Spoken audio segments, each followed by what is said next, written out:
आंबेगाव तालुक्यातील विविध भागात घरफोडी आणि चोरीच्या घटनांनी त्रस्त झालेल्या नागरिकांना अखेर दिलासा मिळाला आहे। पारगाव पोलीस आणि स्थानिक गुन्हे अन्वेषण पथकाने संयुक्त कारवाई करत मनसर येथील 2 सराईत चोरट्यांना जेरबंद केले आहे।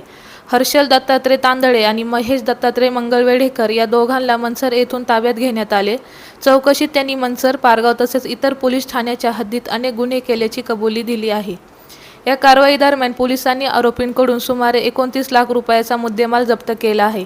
यात तब्बल 20 तोळे सोन्याचे दागिने, एक पल्सर मोटरसायकल आणि इतर साहित्याचा समावेश आहे। महत्त्वाचे म्हणजे या दोन्ही आरोपींवर नारायणगाव, मनसर, घोडेगाव, पारगाव आणि आळेफाटा पोलीस ठाण्यात घरफोडी व चोरीचे अनेक गुन्हे दाखल असल्याचे उघड झाले आहे। हर्षल तांदळे याच्यावर यापूर्वी प्रतिबंधक कारवाई करण्यात आली होती आणि त्याला जिल्ह्यातून तडीपारही करण्यात आले होते। दरम्यान या कारवाईमुळे काही दिवसांपूर्वी निरगुडसर येथील वळसेमाळा परिसरात शीला वळसे पाटील यांच्या बंद बंगल्यात झालेल्या चोरीचाही उलगडा झाला आहे। या यशस्वी कारवाईमुळे नागरिकांनी समाधान व्यक्त करीत पोलिसांचे कार्याचे कौतुक केले आहे।